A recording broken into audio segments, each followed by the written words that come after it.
नायगाव दख'र दुलाराय बर' फरायसा आफादनि खुंगा 20थि खेबनै बोसोरारि जथुमाखौ खुंफुंनो लाहार फाहार।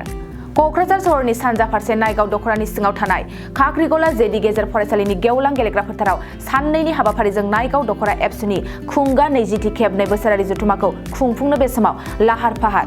फैगौ 4 आरो 5 डिसेम्बर साननैनि हाबाफारिजों मेहेरगोनाङै खुंफुंगोन खुंगा 20थि खेबनै बोसोरारि जथुमाखौ। बे बोसोरारि जथुमानि थाखायनो बानजाय आफादा बे समाव मोनफ्रोमबो बिथिङावनो लाहार फाहार जादों। बानजाय आफादा मिथिहोनाय बादिब्ला फैगौ 4 डिसेम्बरनिफ्राय जागायजेननो गोनां खुंगा 20थि खेबनै बोसोरारि जथुमायाव गेलेमु थुनलाइ, खन्थाइ आवरायनाय बादायलायनाय आरो सावरायमेल हारिमु दिन्थिफुंनाय जागोन। नंगौ, बे समाव दङ आङो नायगाव दख'रा दुलाराय बर' फरायसानि सिङाव थानाय खाख्रिखला जेडि गेजेर फरायसालि गेवलां गेलेग्रा फोथाराव नायगाव दख'रा दुलाराय बर' फरायसा आफादा 20थि खेब 2 बोसोरारि जथुमाया फैगौ डिसेम्बरनि 4 आरो 5 अक्ट'आव जानो थांगासिनो दङ। बे बोसोरारि जथुमाखौ माबादि खुंफुंगोन आरो माबादि हाबाफारि लागोन, बिनि सायाव माबादि खामानिफ्रा बेसेबां आवगैखो आरो बेसेबां साखाफारा जाखो, बिनि बारै जों मिथिनानै लानो थाखाय नायगाव दुलाराय बर' फरायसा आफादनि आफादगिरि बिथांनिफ्राय जों माखासे बाथ्राफोरखौ मिथिनो लानि। फैगौ डिसेम्बरनि 4-5 अक्ट'आव जानो थांगासिनो 20थि खेब 2 बोसोरारि जथुमाया, बेनि जथुमायाव माबादि हाबाफारियाव खुंनो थाखाय माबादि साखाफारा जानानै दङ, बिनि बारै मा बुङो? आसा खुलुमबाय गासै बड'लेण्ड बुब्लि नायगिरि बिथांमोन आरो नायगाव हालामनि सिङाव थानाय गासै रायजो राजा, मेलेमजिबि, फोरोंगिरि, फरायसुलि फरायसुला बयनिसिमबो बे समाव आङो नायगाव दख'रा दुलाराय बर' फरायसा आफादनि जानानै गिबियावनो आफादारि गाहाम हामलायनायखौ जासिग्रोहरदों।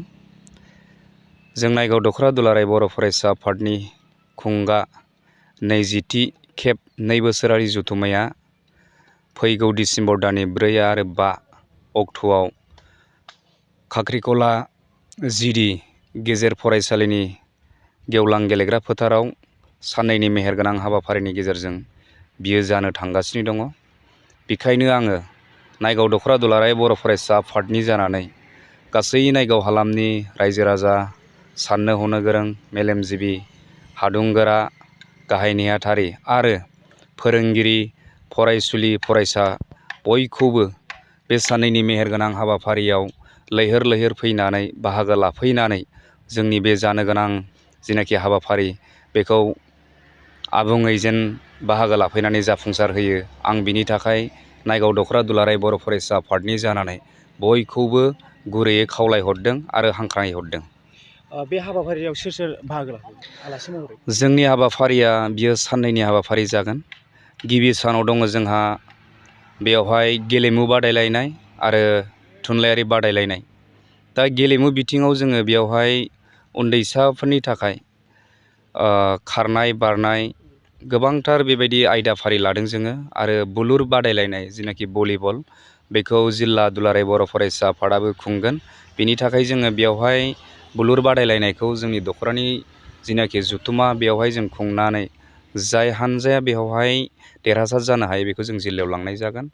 आरो जोङो बेवहाय थुनलाइयारि आयदायाव खन्थाइ आवरायनाय, सोंलु सोंनाय, मिथिखायै बुंनाय आरो खन्थाइ लिरनाय, बेफोर आयदाफारिखौ जों लानाय जादों। आरो बिनि उनावहाय जोंहा बेवहाय सेमिनार दङ। आथिखालनि जिनाखि थासारि, लाइमोन जौगानाय आरो समाज सोलोंथाइ, बे गासै आयदाखौनो जोङो गाहाय खालामनानै जोङो नैबे जिनाखि सेमिनार सावरायमेल, बेखौ जों लाफानाय जादों। बे सावरायमेलनि गाहाय आलासिया जागोन जोंना क'क्राझार गभ कलेजनि बिबुंगोरा डक्टर बेलाव केकारजि सारखौ जों मोननो हादों। बेजों लोगोसे सेमिनारावनो बाहागो लागोन जोंहा क'क्राझार जिल्ला दुलाराय बर' फरायसा आफादनि लेङाइ आफादगिरि सोमदोन ब्रह्म आरो आथिखाल डाइटनि जिनाखि लेक्सारार गबिन्द बसुमतारी साराबो बेवहाय बाहागो लाफैगोन होननानै आं मिथिहरो। हारिमु दिन्थिफुंनायबो थागोन नामा? हारिमु मोनाबिलि हारिमु दिन्थिफुंनाया बे साननैयावबो जागोन जोंना। बेवहाय कम्पिटिसन जागोन। आरो गेवलां मेलनि जिनाखि हाबाफारि, बेवहाय जोंहा गेवलां मेलखौ बेखेवगोन क'क्राझार जिल्ला दुलाराय बर' फरायसा आफादनिनो आफादगिरि मानिजाथाव कृपेश दैमारिया। आरो जोंहा गाहाय आलासि हिसाबै मोननो हादों जोंहा मिरु दुलाराय बर' फरायसा आफादनिनो आनन्द दैमारि बिथांखौ।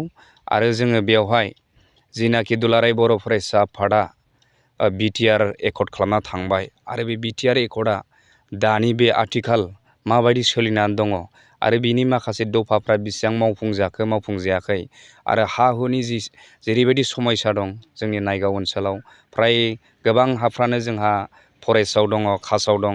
बेफोर गासैखौ मिथिहोनो थाखाय जोङो बिटिआर खुंथाइनिफ्राय बेवहाय जोङो एमएलए सार लरेन्स इस्लारि बिथांखौ जोङो मोननो हादों गेवलां मेलावहाय। बिथाङा बिटिआर जिनाखि गोरोबथानि सासे सागानगिरि हिसाबै आरो बारग' दुलाराय बर' फरायसा आफादनिबो गाहाय नेहाथारि हिसाबै जोङो बिथांखौ बेवहाय लिंना लाबोदों। आरोहाय जोङो मोननो हाबावदों गेवलां मेलावनो सायख'जानाय बिबुंथिगिरि हिसाबै बिटिआर खुंथाइनिनो हाग्रा बिफाननि मावफुं सोद्रोमा रनजित बसुमतारी बिथांखौहाय।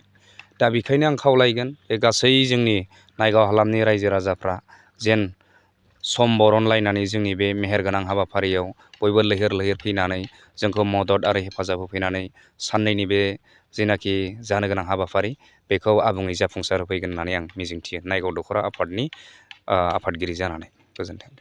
नायगाव दख'रा दुलाराय बर' फरायसा आफादनि आफादगिरि बिथांनिफ्राय जोङो माखासे बाथ्राफोरखौ मिथिबाय। बे 20थि खेब 2 बोसोरारि जथुम्मानि हाबाफारियाव माबादि हाबाफारि लानानै खुंफुंलांगोन आरो मा मा हाबाफारि लागोन बेनि बारै जों मिथिनो मोनबाय। 4 अक्ट'आव गेलेमु बादायलायनाय आरो थुनलाइ बादायलायनाय हाबाफारिखौ लानाय जागोन आरो सावरायमेल हाबाफारि लानाय जागोन। बे सावरायमेल हाबाफारियाव गाहाय आलासि महरै नुजाथिफैगोन क'क्राझार सोरखारि फरायसालिमानि डक्टर बेल्लाव कार्जि बिथाङा। आरो 5 अक्ट'आव गेवलां मेल हाबाफारि खुंनाय जागोन। बे गेवलां मेल हाबाफारियाव गाहाय आलासि महरै दुलाराय बर' फरायसा आफादनि आनन्द दैमारि बिथाङा गाहाय आलासि महरै नुजाफैगोन आरो बेजों लोगोसे जर'खा आलासि महरै नुजाथिफैगोन बिटिआरनि मावफुं सोद्रोमा रनजित बसुमतारी आरो बेजों लोगोसे सानजा क'क्राझारनि एमएलए लरेन्स इस्लारि बिथाङाबो आरो माखासे दुलाराय बर' फरायसा आफादनि मावफारिया बिथांमोना। आरो बेजों लोगोसे मोनाबिलि समाव हारिमु दिन्थिफुंनाय हाबाफारिबो दिन्थिफुंनाय जागोन होननानै बिथां आफादगिरि बिथांनिफ्राय जों माखासे बाथ्राफोरखौ मिथिनो मोनबाय। गोजोन्थों। नोंथाङा सानाय सुनाय बेरामनि जेंनायाव गोग्लैदों नामा? जुदि नोंथाङा सानाय सुनाय दंब्ला जिंगासिनांगौ गैया। चिरां जिल्लानि बेंटल गेट साफागुरियाव दायो एसआइ निउर' थेरापि सेन्टार दंसै।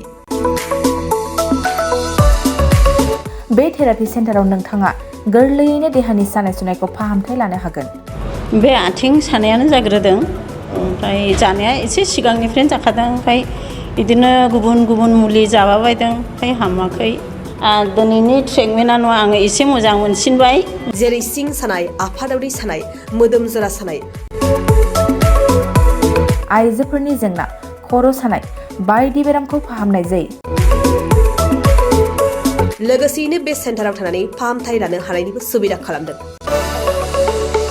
नोंथांमोनहा एसआइ निउर' थेरापि सेन्टाराव फाहामथाय लानो गोसो दंब्ला नैबे मबाइल नम्बर 7620160459 नङाब्ला 9476977956 आव थोंजों सुलाद लानो हागोन।